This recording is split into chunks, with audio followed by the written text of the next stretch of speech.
as we're approaching a new year, a lot of people are thinking, how can I make the next year the best year of my life? And I'm here to tell you how. Okay, maybe not entirely, but I'm here to share a habit which will help make it the best year of your life. Right now it's the end of December 2022, and that means that I've been journaling for pretty much every day for a year and a half. I've got so much random thought in here. This has helped me incredibly. It's helped me do so much stuff. This year, I've averaged going to the gym 5 times a week. I've built and released an app. I've built another app that's not released yet. I've built 3 WordPress websites. I've had a full-time job, and I've worked with a couple clients for social media as well as SEO. So I feel like I've done quite a lot of stuff and I've been quite productive. And I think one of the big secrets to this is journaling. Now you may be thinking, like I did at first, journaling, what the hell is that? What kind of hippie stuff are we getting up to if you're journaling? I thought you had to be exclusively vegan to journal, for example. But turns out you don't have to be. There are many types of journaling, but I'll be focusing on one kind, and that's called bullet journaling. Bullet journaling is essentially your whole day structured into bullets, and these bullets are like different various sizes and shapes depending on what it is, like if it's a task or if it's a reminder or something like that. And then it also involves bullet reflections on like your month, your day, your year, etc. And this is what I've been doing for the longest period of time, and I think this has really helped me stay focused, stay on track, and also stay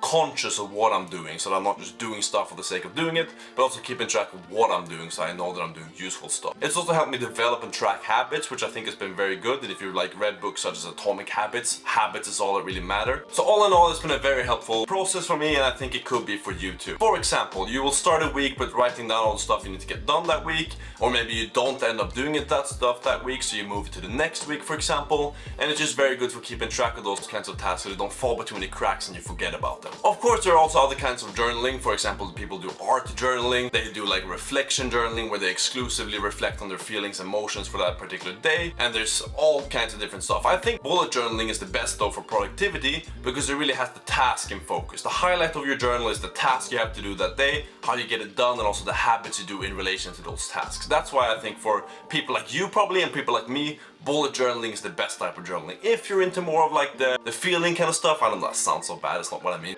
But if you're more into that side and you know you're not really too concerned about productivity, feel free to try another way. But I think for productivity, bullet journaling is the best version. So, how do you set up a bullet journal for 2023 or 2024 or 2028 if you're watching this in a long time? The internet's incredible and these videos are around forever once you upload them. So, I don't know when you're watching this. But essentially what it will be 3 different parts, or this is how I've set it up at least. So, first of all, you have the yearly overview. In the yearly overview, I like to focus on mainly tasks and goals I have for that particular year. So that can be, for example, having a net worth goal, or it can be having a YouTube upload goal. For example, in 22, I had a goal of uploading 50 YouTube videos, which I managed to do, which I'm quite proud of. But for example, since I had that goal and I looked back at that every day, I saw, okay, I set a target for myself for this year to upload 50 YouTube videos. I better upload 50 YouTube videos or I'm an incredible failure. And then it can be other soft values. For example, I had another target that was to speak to more strangers this year, to get comfortable with not necessarily rejection, but like the social awkwardness of getting to know someone, not really knowing someone. So that's another target I had, speak to more strangers. It can be all kinds of stuff, qualitative, quantitative, measurable stuff, private stuff, public stuff, whatever. I think it's also better to write this and not show it to anyone, because if you set these goals and you just have them to yourselves, at least until you've accomplished it, you'll be more motivated to accomplish it and kind of, you know, do it in silence, and then you can share it afterwards. Because I feel as if you start sharing these targets with people, it kind of becomes as you've already done it. Like it's, I'm gonna do this, I'm gonna do that. And we all hate those people who always say they're gonna do stuff but they never do it, right? So don't be one of those. Write down your targets in your journal. Don't share it with everyone until they're actually done. Then you can have other stuff. You can have a monthly overview, for example, and you can focus on different things each month. I've seen people do, for example, this month maybe the focus is learning, the next month maybe the focus is coding, the other month the focus is YouTube, for example, or it can be more spiritual, like one it will be learning, next it will be reflection, the next will be looking forward, and then living in the now, like whatever you want to call it. That's what's nice about these bullet journals, is that you can pretty much do whatever you want in them. After you've done this yearly part, and then this yearly part kind of works in like whatever journal, because most journals have like lined pages or like some kind of page for reflection, and that's, you're gonna do that one time for the whole year, and then you're gonna have that, you're gonna be able to look back at it, etc. You can also put your habits and stuff like that. But then it comes down to what journal you get. I like these journals that have dotted lines instead of like full lines, so it will be dots all over the page. You can kind of make your own lines, create your own stuff. I have this one called Bullet Journal.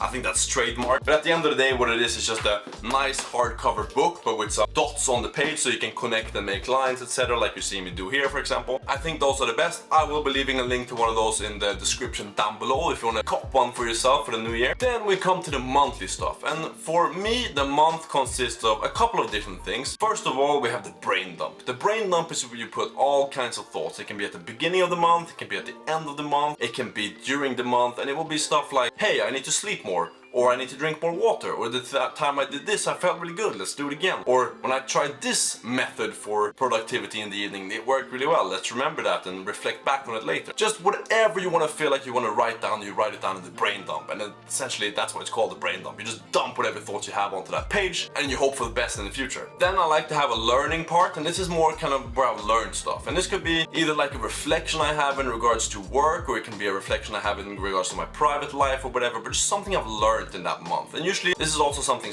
sometimes I add it on the first day of the month because I want to be reminded about stuff. Sometimes I add it after the month is done because I learned something when I look back at that particular month, and sometimes I add it throughout the month. But all in all, stuff you learn and stuff you want to remember, and little lessons you want to pick up along the way, if you will. Every month I like to set targets as well. Typically these are like breakdowns of the yearly targets or whatever. So for example, if your yearly target is to upload 50 YouTube videos, which I had, some month maybe I'll have a target to upload 5 YouTube videos that month, for example. Or it can also be other stuff like cardio. Sometimes in the summer when you want to get shredded for the beach, maybe you need to go on a run, then one target could be run 50 kilometers this month, for example. I had a few months like that. But all in all, that's the brain dump, learning, and target section of the month. And then I usually start another section on 2 different pages where I kind of have habit tracking. And habit tracking I do in order to keep track of my habits and make sure, you know, progressing according to how I want to be, and also just to hold myself accountable to the stuff that I think is positive for me. And also, it just works really well when you look back. If you see you have a good streak, that makes you feel good.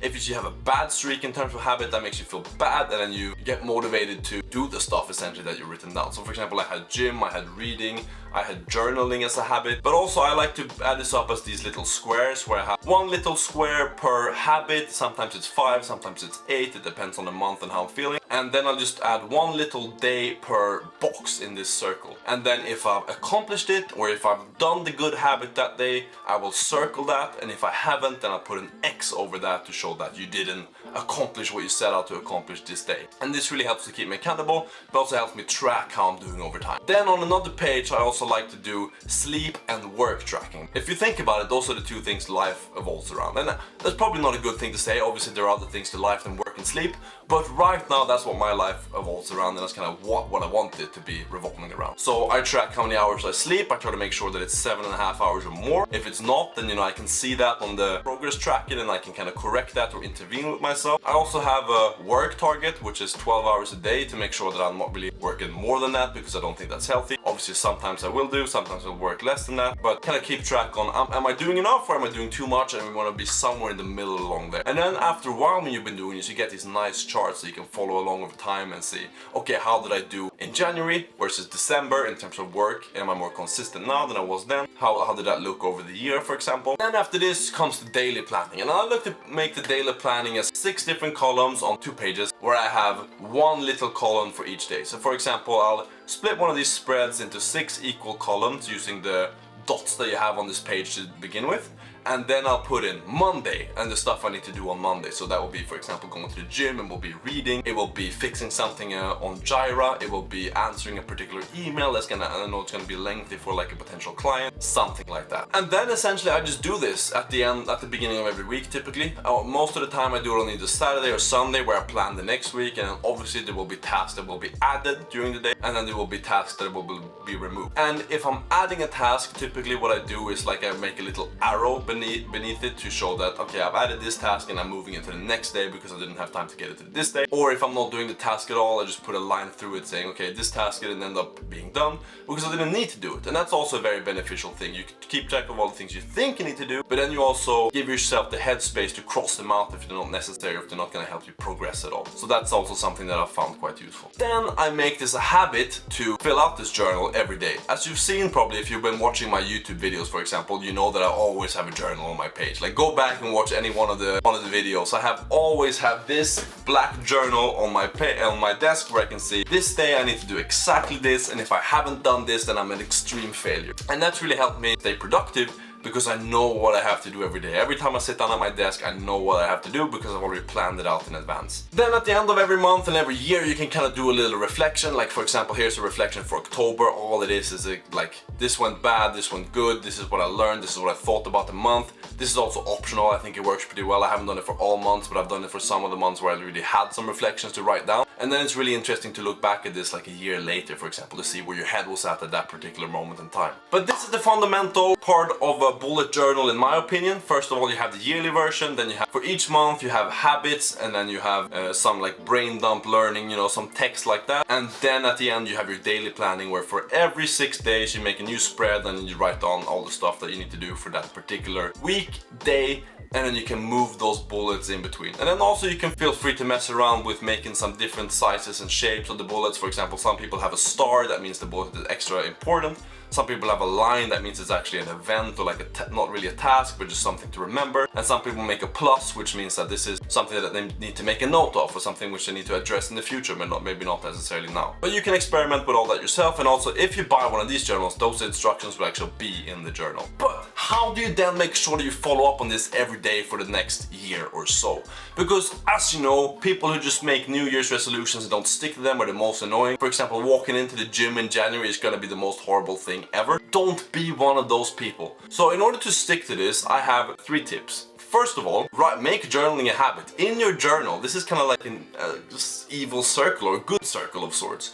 In your journal, make journaling a habit. In one of those little boxes, you write journaling, and for every day you journal, you make a little circle, and for every day you don't journal, you cross it over to show, no, I failed this today. And this will keep you accountable if you want to get that streak going and say, okay, I've journaled for a long period of time. But it will also like make you catch up when you haven't been journaling for a long time. Okay, shit, it's been a week where I haven't written anything in this journal, let's get to it now. Second of all, always have the journal accessible. If you put it off in some drawer somewhere, like you're not gonna look at it, you're not gonna see it. The purpose of a journal is to see it every day and see it all the time. As soon as you finish a task, cross it off. As soon as you come up with a new task, add that task to the journal so that you continuously update it and keep it up to date, because that's essentially when it does the most help, when you actually have it up to date with the stuff that you actually need to do. Third of all, and probably the most important, don't try to perfect it. Like, you've seen how my drawing and how I set it up. I'm no artist by any means. I'm probably one of the most uncreative people that you know, but I still do it, and I don't really care if it's perfect or not, as long as it's good enough. Like,